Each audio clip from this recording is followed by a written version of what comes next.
more. Then for tomorrow, the beginnings of a heat wave get underway. In fact, heat advisories go into effect. Now, we start off tomorrow morning with a bit of cloudiness around, but it will turn to hazy sunshine. It'll be oppressively humid with a high reaching near 92 degrees and a warm southwesterly breeze, but it won't help much. A combination of the heat and humidity will make it feel like it's in the upper 90s. Then for both Thursday and Friday, we're talking about tropical air that'll be in place. Dew point temperatures in the mid 70s. High temperatures climbing into the mid and upper 90s will give us a resulting heat index, in other words, how hot it feels, of around 100 degrees or even a bit higher. We'll have hazy sunshine mixing with some afternoon clouds, and there will be the risk of developing late-day thunderstorms that could produce some tropical downpours. For WATD, I'm Precision Weather Forecasting meteorologist Bill Guile. Right now looking at 74 degrees outside our South Shore studios, 614. That's local news. I'm Christine James. Stay tuned for Talk Real Estate with Sharon McNamara right here on 95.9 WATD. Now, Talk Real Estate with Sharon McNamara, sponsored by Boston Connect Real Estate Services. Hi, I'm Sharon McNamara, and you are listening to Talk Real Estate Roundtable. Sharon, you've got 80 seconds to go time. Get started. I am the broker-owner of Boston Connect Real Estate, a boutique real estate firm that is home to over 30 real estate sales and marketing consultants who service home buyers and home sellers throughout Boston, the South Shore, the South Coast, and Cape Cod. Our firm takes pride in assisting our clients in the next chapter of their lives by taking a holistic approach to their real estate endeavors. We believe that every move should be a moving experience. Every week, my real estate team member Mary Baker and I, along with the director of Boston Connect Real Estate, Melissa Wallace, provide you with our unique marketing approach to selling homes and share with you our expertise in navigating the home buying process. We like to mix it up sometimes, so not only will you hear our perspective on real estate topics, but you will hear the expert thoughts and opinions of some of our real estate agents at Boston Connect Real Estate and the preferred professionals that we trust. Be part of our roundtable. If you have any questions during the show, please call 781-837-4900. We'd love to talk real estate. Follow us on Facebook, Instagram, and wherever you listen to podcasts at Talk Real Estate Roundtable. If you would like a one-on-one consultation with me and my team, or one of the dedicated 15 seconds left. Connect Real Estate to discuss your real estate needs, you can connect with No us problem. at bostonconnect.com or 781-826-8000. Now, sit back, relax, take good notes, and let's talk real estate. And hello to all my South Shore neighbors. This is Sharon McNamara, and you are, of course, listening to Talk Real Estate Roundtable here out of our Boston Connect studio, Boston Connect Real Estate. We have Melissa Wallace here. Hi. Oh, a little bit of a whatever. It's all right. It's George's first night. No, I'm kidding. So, again, you are listening to Talk Real Estate. Tonight we have some special guests with us. They're good friends of ours over here at Boston Connect Real Estate, and they were with us for, I think, 15 shows last year? Yeah, Was 15 shows or so in the beginning of COVID and the unknown, and then during the known, and then after the unknown, but we're still sort of in it. So, Well, I think one of the changes that we can say is that we have officially Chief McCormick with us, right? Because it wasn't really official last year, right? You were just a temporary or interim or whatever. That is correct. Yep. Yeah. So congratulations. Yay. And I know we have a new deputy chief over there, and that is Jim Shea, and he is wonderful too. So congratulations to him. All good things going on over there. Thank you, Ken, for joining us tonight. Oh, you're welcome. Yeah. And we also have the one and only Lisa Cullity, who is the Board of Health agent at the Town of Pembroke. And she is always a wealth of knowledge. And she talks fast sometimes when she gets really, really passionate about her topic. And I have a feeling that she is going to be somewhat passionate about tonight's topic and optimistic, right? guilty. Yeah, when I was doing the agenda, I felt like I didn't really have to put too much in it because I was like, I'm just gonna let Lisa talk the whole time. This is the Lisa show. Exactly. My reputation precedes me. Yeah, it was, when was it? It was recently, actually. We were like, oh, we're stuck. Like we didn't want to do the show. Not so much that we didn't want to, but I don't know. We had some stuff going on. We're like, we should just call Lisa, see if Lisa will just fill in for us because she knows how to do it. So I'd be happy to. well, Happy anytime that you want the show, you guys let us know because we could always use a break every so often. So, but yeah, so tonight, again, we're not talking real estate, but to all our WATD listeners, if you do have any questions regarding real estate, feel free to call us.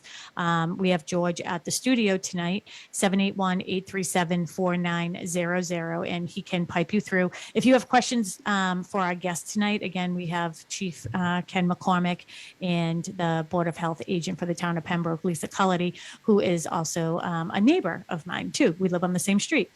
So, which worked out perfectly because last week I was like, hey, want to do the show next week? Yeah, so as people drive down the road and scream out the window of their car, it's always hysterical. She was on the phone with me.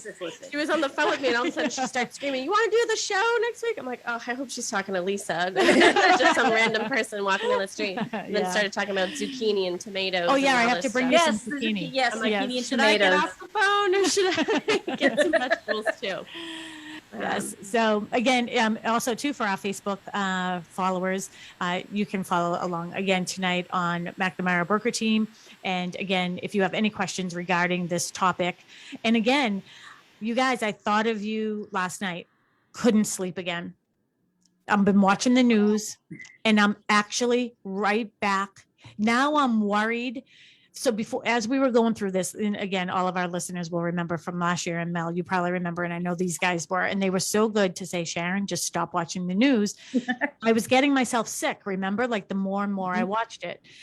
And now I actually felt myself last night, and I felt myself again this morning. And I said to Mark, like, I'm starting to feel nervous because now I know what to expect.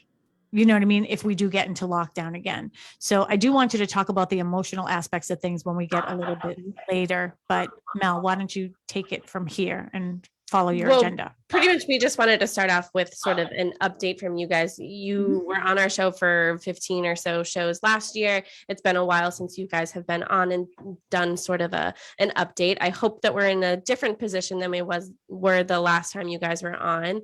But sort of, why don't you guys give our listeners sort of like an update? You know, are we still having COVID restrictions? You know, are there any in this town? Are we just going by the state? Like, what is it that we're sort of going about life with COVID right now? Sure. So the restrictions as they sit have gone back to what we call the state minimums, the original state directive, because all these state orders that were issued by the governor have sunsetted. They've expired. They weren't repealed. They weren't eliminated. They reached their natural conclusion date. And if we all remember back to partway through the pandemic, the governor had extended some of his restrictions and instructions, and that has all sunsetted. So we've gone back to the quote unquote recommendations. So what does that mean? So basically right now, what is expected of people is that if they are COVID positive, to quarantine. If they've been exposed to someone COVID positive, that they would quarantine. And what that means right now is that you isolate yourself from other people. On day 5, you would take a COVID test from your date of exposure. And then by day 7, if you your test is negative and you have no symptoms, you would be able to end your quarantine, which is different from when the pandemic first started, when it was 14 days and we didn't know and there was no test out option. So that's where we stand now. In Pembroke, of the eligible people, and I have to double check the stats because someone had some conflicting numbers from me, but we were fairly high. We were above the state average of eligible persons vaccinated. Obviously, percentage-wise, that still excludes the under 12 category. And the biggest thing that, you know, I'd like everyone to take away is I understand, you know, people's concerns or philosophical questions around the vaccine, but my doctor actually said something that really struck me on my last doctor's visit, that she's been dealing with a lot of people that were vaccine hesitant for whatever reason. And she goes, one of them are, well, we don't know what the long-term effects of the vaccine are. And she, as a doctor, has chosen to inoculate herself as well as all of her eligible family members, which include everyone except one young child. And she said this, you know, she did have the same thoughts and concerns regarding long-term effects on our younger population, but she said to me that the deciding factor for her is, what is the long-term effects of COVID? Remember, we have things like shingles that are associated with chicken pox. We had polio that even once someone survived it, they would regress in their later years to some catastrophic effects from previous polio illness. And we have people, of course, that have suffered from different viruses that they've acquired and successfully recovered from, only to have symptoms 30 and 40 years later associated with it. Obviously, shingles is the most common one. And so for her, it was very simple. The number of adverse reactions long-term to vaccines was a very, very small fraction of a percentile, whereas the long-term effects of a virus that we don't know anything about and what could come back in 20 to 30 years scared her a lot more for the safety of her kids than the potential of a vaccine side effect, because statistically it was that much more likely. Wasn't there a time when they had said that, I thought that this last year, that there were some people that were having, maybe they saw something in the heart or their lungs or something? Wasn't that something last year? Sure. We have people right now. Again, we're looking at statistics. The vast majority of people recover from COVID just fine. Unfortunately, there are some fatalities associated with it. But then we have also the long haulers. And this is not even what we're talking about with, say, chickenpox, where people are 100% fine for decades and then have shingles virus flare up and cause problems. The long haulers have permanent lung and permanent heart issues. There are a small segment of the population that have been basically rendered disabled, that from their COVID prognosis have never been able to return to work because of lasting fatigue, both respiratory and cardiac. So yes, the short answer to your question is yes, we have people that are suffering long-term COVID, never mind any, other, side effects that might come into play, 10, 20, 30 years from now.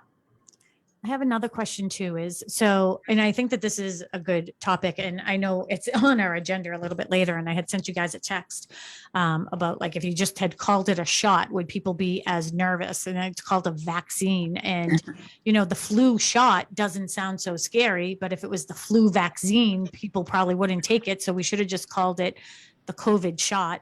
And then we could do shots. No. I think one of you might have said, and then no one would mind about taking that second shot, Lisa. not that you're naming anyone, Sharon. Yeah, exactly.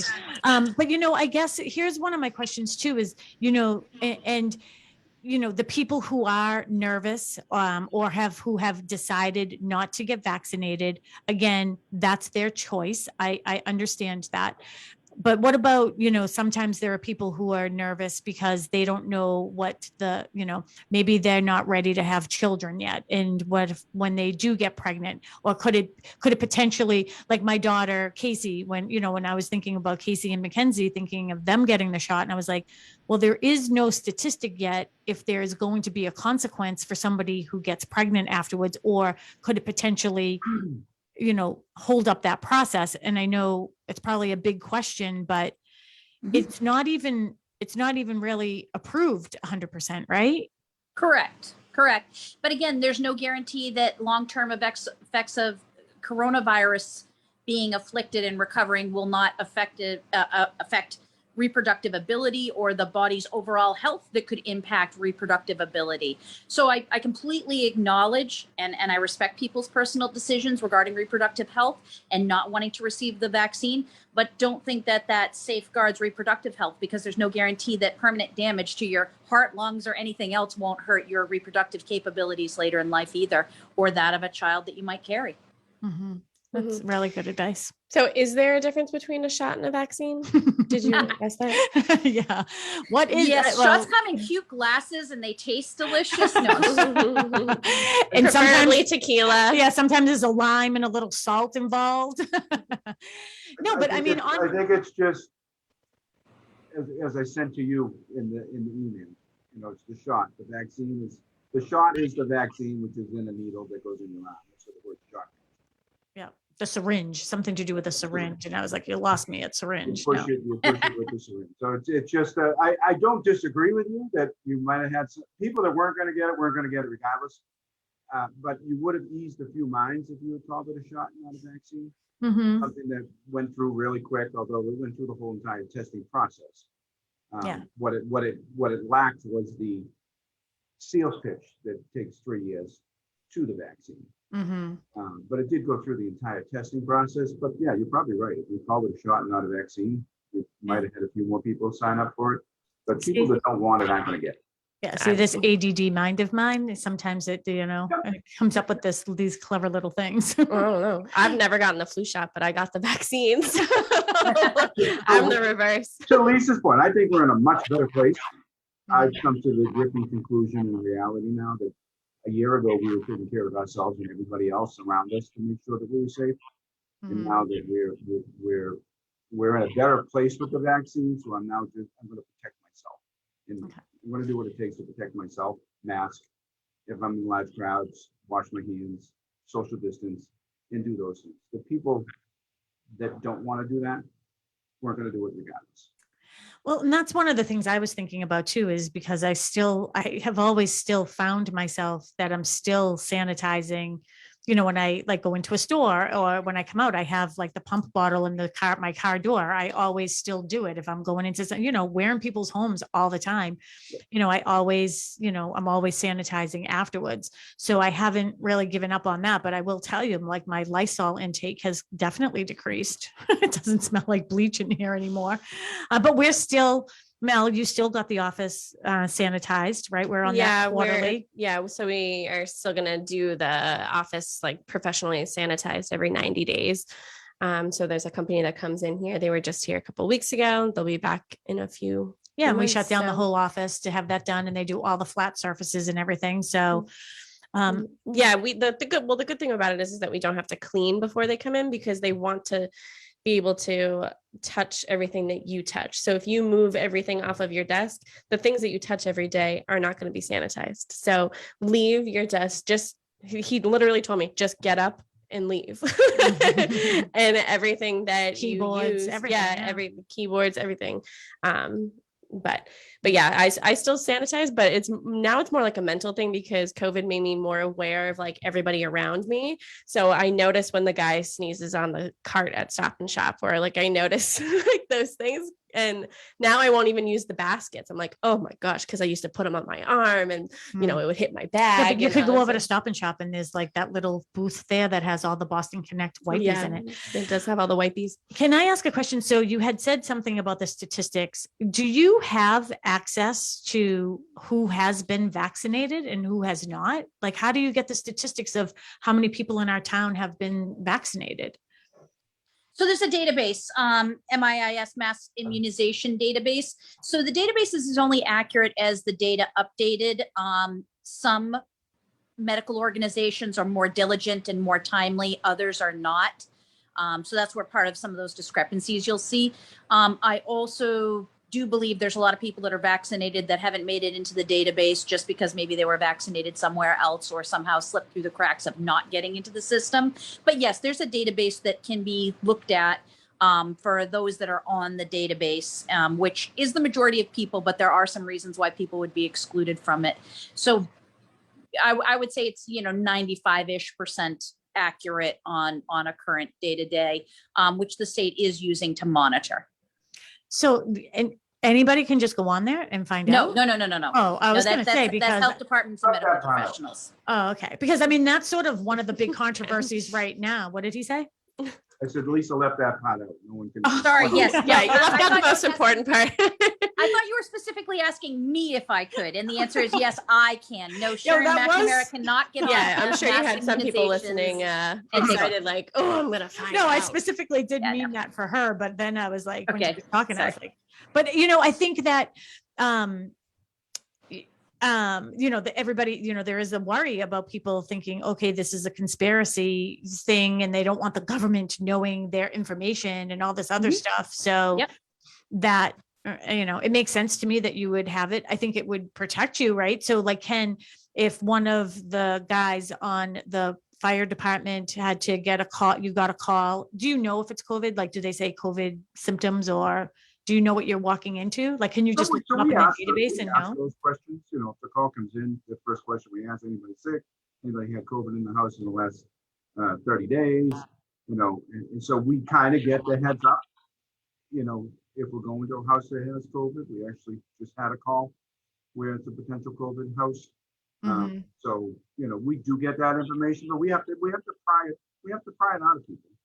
I'm not willing to You know, not like we're not coming. If you had COVID, we're going to go, okay, we're all set. It's still coming. But you got to pry it out of people because they're just not willing to give it. So, but yeah, we have a pretty good idea of where we're going. And then we just keep that in the back of our minds, that we've gone to that home before and that house was, you know, COVID, or had the potential to have COVID, and we kind of keep it up. I have a question about asking if somebody is vaccinated. So I would never just walk up to someone and ask them if they're vaccinated, but are you like, what is the protocol for that? Because I went into a business and asked if I was vaccinated because I wasn't wearing a mask. And I just didn't know if that was like something that you could do. And they offered me a mask too. And I was like, Okay, so private businesses, it wasn't private. You don't have to tell them, but they have the right to ask you. I mean, they can ask you if you have been vaccinated, because they can require you to wear a mask in their business, or you just don't go into that business. That's the right of an individual business to do. You know, we're hoping that they follow this town's guideline and the state guideline, which is the one we're following. You know, and don't do that until it's time, or it becomes time, which I'm hoping we never get to. But yeah, I think a business has the right to ask you. You don't have to tell them. That's why I'm saying you call 911 and we ask. I mean, they don't have to tell us. We'd appreciate it if they did, but they don't have to. So let's just sort of be frank here. So why are people still getting it? If we're vaccinated, why are there still people getting it that are vaccinated? And are we getting it from people who are not?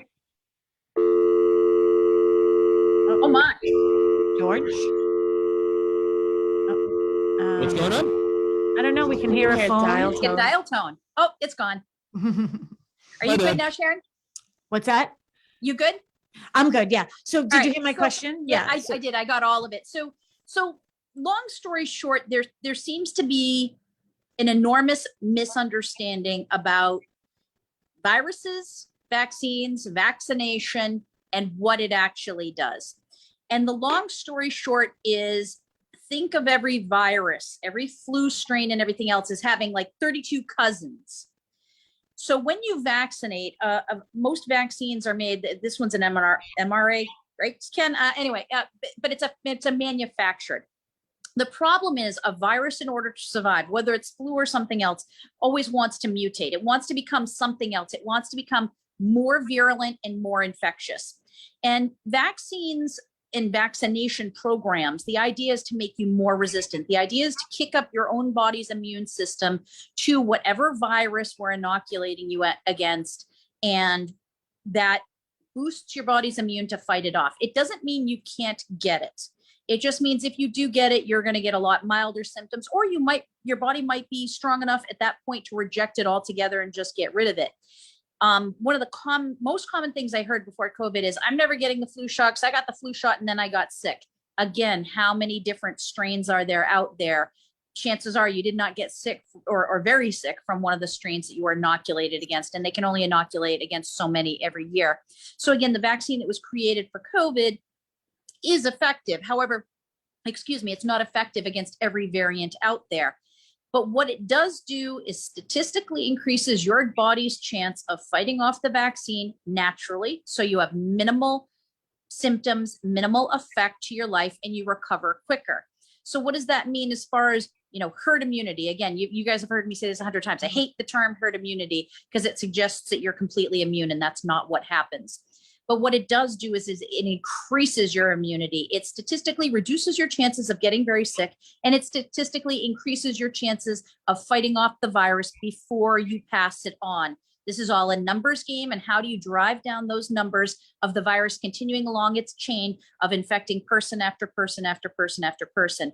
And the more immune you are, the more you are able to fight off the virus if you get it, the less likely you are to shed more virus because your body's fighting it off and beating it. The less virus you shed, the less likely you are to pass it along to someone else. And then we do other things to statistically increase our chances of fighting off or not ingesting the virus in the first place, like washing our hands and wearing masks and not standing close to large groups of people. Again, none of those things alone will guarantee you don't get the virus. But what it does is it reduces your chances. The more you break the chain, the less the virus is passed on. The less the virus gets into people, and I'm going to get geeky here, the less the virus gets into people, the less opportunity it has to replicate. And the virus can only mutate when it is replicating. The less opportunity a virus has to infect other people, the less opportunity it has to replicate, the less opportunity it has to mutate.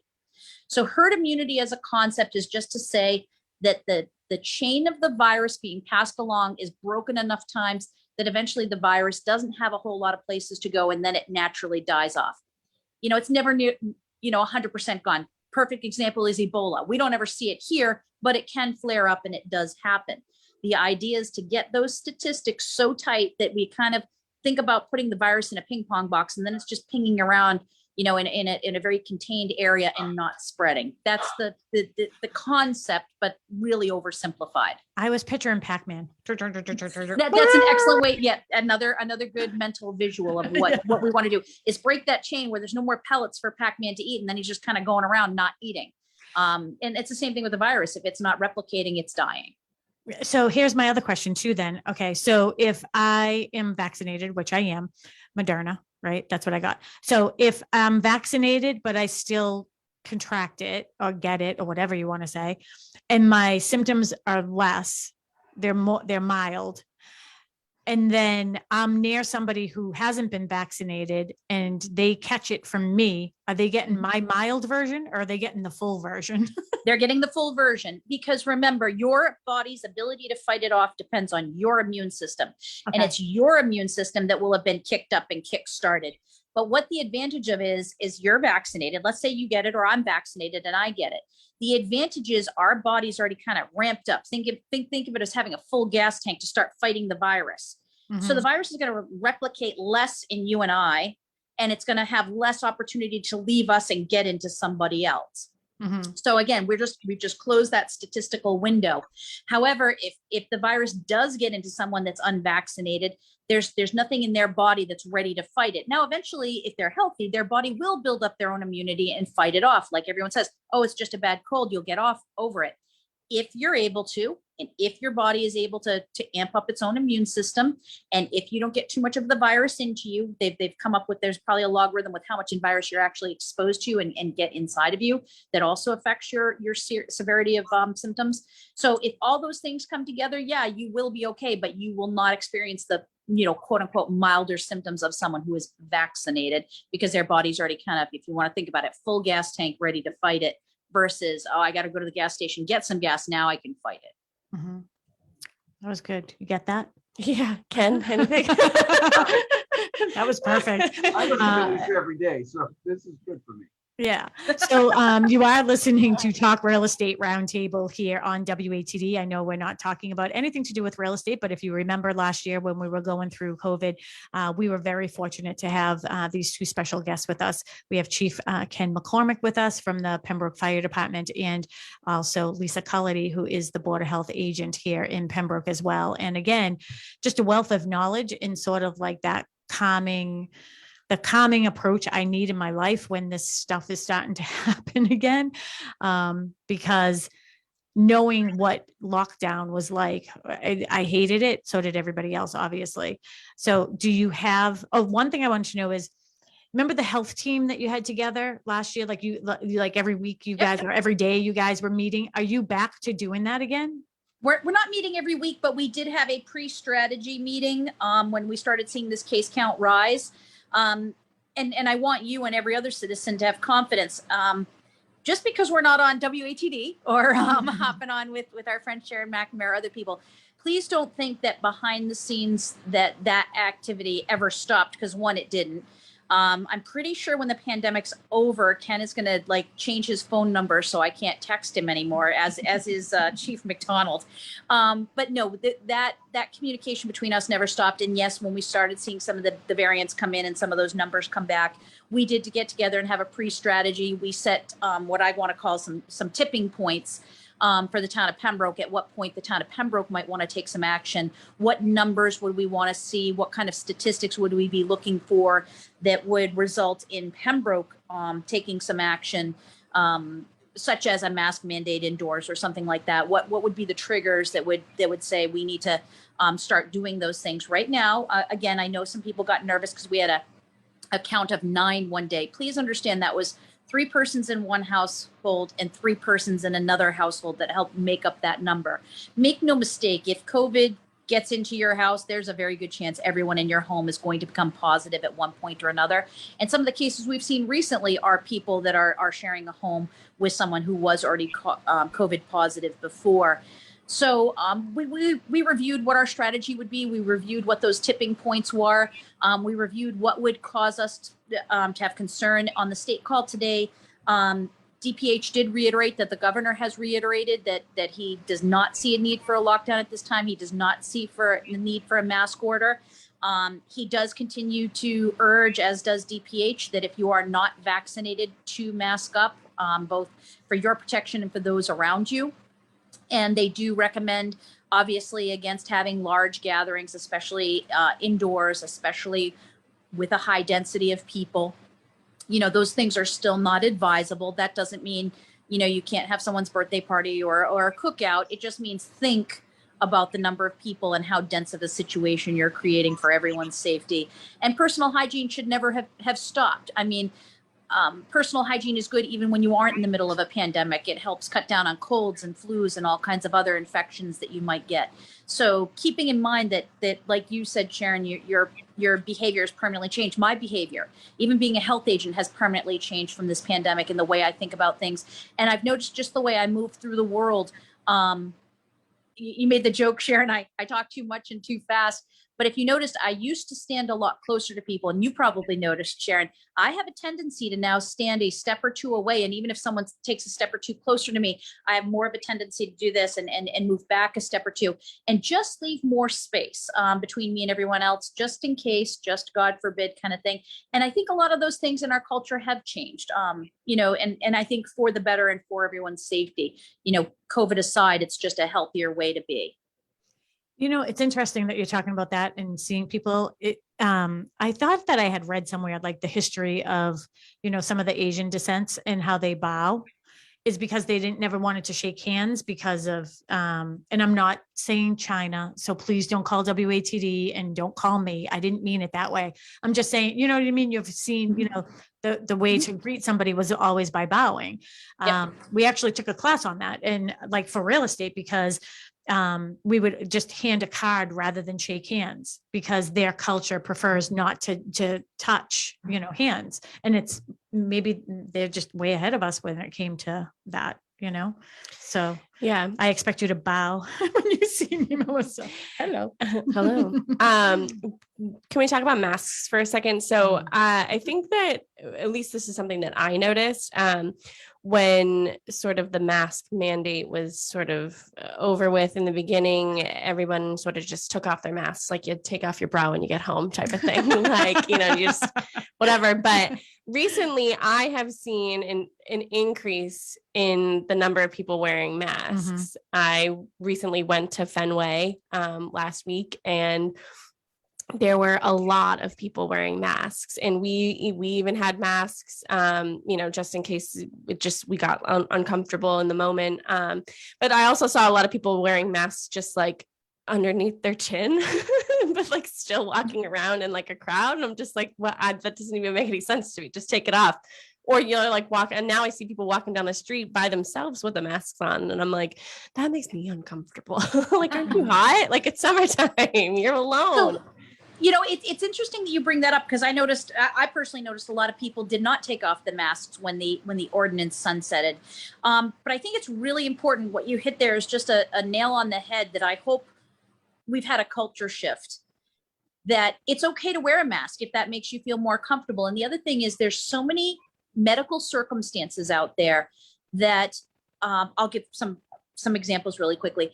Someone who has a transplant recipient in their house cannot afford to have the virus come into their house because that person is often on compromising drugs for transplant reasons. Someone that has a compromised immune system, whether it be immune deficiency or some other type of scenario, or perhaps a multi-generational household.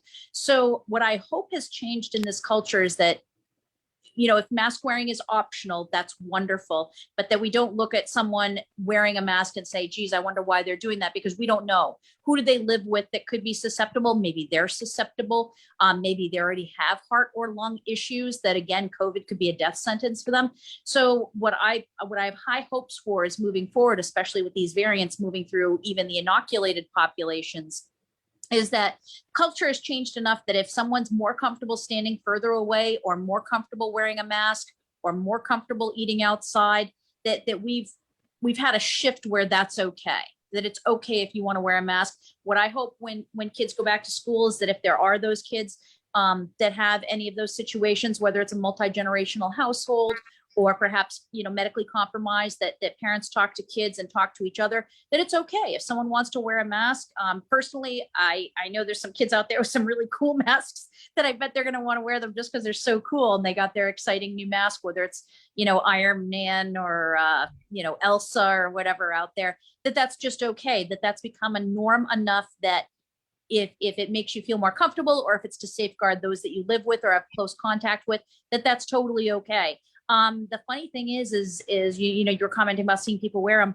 I don't even see it anymore. I mean, I see it, but I don't. It doesn't even make me blink. That if someone's wearing a mask, I just naturally, I don't assume they're afraid. I assume that they've got a medical reason or some other concern that they just are protecting themselves or those around them. And I thought, hey, that's great. Yeah, I'm totally cool with people wearing masks. It's the whole on the chin thing. It's like, no, I want a mask that does. Why aren't you wearing it? Right. I want a full cover is what I'm looking for. Yeah. I want an invisible cloak. That's what I want. There you go. Now that could be awesome. That could be awesome. But can I ask, with the whole mask thing, I guess I've sort of lost sight in everything so we were allowed not to wear masks before the vaccination was out, or didn't it sort of come I thought it was like, if you're vaccinated, you can take off your mask. When did everybody take off? Well, the order sunsetted at the end of May, remember, very beginning of June. So remember, it wasn't just the vaccine being available. It was the order to wear masks that sunsetted, and the guidance to wear a mask if you weren't vaccinated always stayed in place. Just some people said, well, if it's not an order anymore, I'm not going to do it. And that's again a personal choice, and that's where retailers made a decision for their chains and organizations about whether or not people had to wear them in their establishment. But again, one of the things I love seeing that I know some people don't like it, but no one's seeming to have taken action on, is many of the businesses I go into still have many protections up for their employees. And if you think about it, those employees come into contact with so many people in a day that I love that that's okay. I love that the cashier that wants to wear a face covering is fine. I love that those separation guards and barriers are still there to protect those people that come into contact literally with hundreds of people a day. And I know some people find that annoying and want more of a personal contact, but again, for those that need that safety and that assurance, I love that it's still there, and I love that it's changed, that we're not looking at it funny, that we're looking at it as a safety measure, and I think that's a really good thing. I think that it's a really great thing too. However, I keep punching them every time I go to put my I've done it so credit many card times. I knocked one over the other day. I was so embarrassed. I was apologizing all over the place. I didn't mean to. I just went to gesture too quickly. Melissa, have you done that where you knock on it and then you actually made it fall? I'm like, oh man. I haven't made them fall yet, but I do punch them a lot. And when I get my nails done, they still have them up in between the person, doing my nails. And every single time I hit it and I'm like, are these new? No, they've been here since we opened. Now we have to do your nails over. Now we have to do them over again. But I do think, the just having just having courtesy of other people. I actually was in Dorchester this past weekend and I did an open house, and one group came in, all three of them had on their masks. And I said to them, I just want to let you know I am vaccinated, but if you feel more comfortable with me wearing a mask, I'm happy to put one on. And they said, no, we're fine. Like, you know what I mean? So they were doing it for their protection, but I just felt it was courteous of me to, I was welcome them into someone else's home, that I want you to feel welcome. We're at doing it for yourself. Yeah. We're at that point. We have a vaccine. We have people that are vaccinated. We have a good percentage of the people that are vaccinated. As Lisa said about the chain, more people that are vaccinated, although you can still get it, that chain will be broken if it hits 4 or 5 people in the same house that are vaccinated. It will have nowhere to mutate, or it will be less effective, in its chance to spread. So you're just taking the precautions for yourself. To go on, like Lisa said, if you maybe you have a family member that's in chemotherapy, with the cancer or something, and you don't want to do anything to compromise that. The guys here have been. We're not that far out of a mask mandate. We're about a month and a half out, maybe a little bit longer. Is that your projection? Because I know that you had. No. No, we have it ended. Oh, that it ended. Oh, that ended in June. We're only in August. Yeah. And the guys here they've never taken a mask off. If you're working here, you still wear a mask. That mandate never got lifted. Okay. Well, that's like some of the companies too. I mean, this is the thing. There's so many moving pieces to it and sort of learning along. That's why we had you guys on like 15 weeks in a row, because every week it was something different. But I heard I think it was CNN maybe just fired or let go 3 people who were not vaccinated. And I guess the reason for that was because they want all of their employees to be vaccinated, so all the other employees feel safe. So it's almost like, hey, you're a liability to this company and to this office space because I'm not forcing you to be vaccinated. So I'm putting my other workers at, potentially in a health risk situation. So I just wonder, what are your thoughts about that? But with 6 minutes left, honestly, let's get down to what do you think is going to happen for schools? What's in place right now? What do you think may or may not happen? And will there be Halloween this year? Because Melissa loves Halloween and we would like to have a Halloween party. Yeah. Wants to take it. So I think we absolutely will have Halloween. Unless the numbers change drastically. I think we are going to see some residual numbers from these variants that are going to come through. I do not think we're going to see a mask mandate unless those numbers go up. But remember, just like we talked about, things changed every week last week. If we suddenly see a hugely high number of cases, I reserve the right to say no, that'll change. But at our current case count, and even dropping, now as I'm talking to you, I just don't see us heading back to a mask mandate. But what I do hope is, like Melissa and I were just talking about, that it remains okay both in school and out of school, that if someone wants to wear a mask or feels more confident, that's encouraged. And I know the school's cleaning regime is staying very high, the sanitizers, the hand washing, all of those encouragements.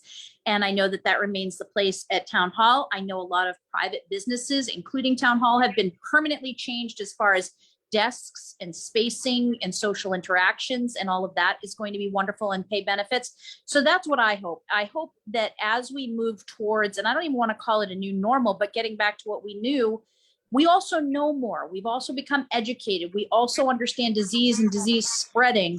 And that is going to change Halloween. I don't think people are going to pile up to a door 20 kids at a time, but rather a group of 3 or 4 are going to go up to a door and then move on, and another group of 3 or 4. And people are going to respectfully wait their turn and give that space to keep that safety. And that's where I think you're going to see those changes. But if people do that and people remain, vigilant and keep that hygiene really high, get vaccinated if they can and are able and are comfortable to do so, to go out and do so, and vaccinate your children when they become eligible. That is where we're going to see everything return to quote unquote normal. But I think, again, you can't educate someone and say, go back to the way you used to be, because I know I'm never going to walk into a Walmart the same again, as far as handling things, as far as touching things. It has permanently changed how I look at that and look at that situation. And frankly, Walmart on a weekend, I'm still putting on a mask, or any big store like that, because of the crowding. And I've permanently altered my shopping habits, where I try to hit some of those stores when they're less populated. because, population density is part of the issue with a virus. So switching that back to you guys, I don't think we're headed that way unless something changes. But of course, something can always change. I was at the deli one day last week and I got whatever, ham, turkey, whatever, and like they sliced it. And remember back in the day when they used to like hand you a piece and like you would take it, like they were showing you the slice. Well, that went away. Well, they did that to me the other day, and I looked at it like, what's this freak doing? Like waving turkey in my face for? And I was like, is that a thing? Like, am I supposed to take it? What's I was like, that's perfect slice. Thank you. Like, it just felt weird because we're getting back to some normal. So Ken, I know you always have famous, your last words, and everything, but what are your main points or some, top tips that you want to tell our WATD listeners? Kind of what Lisa said. I'm happy. I think people have accepted the mask.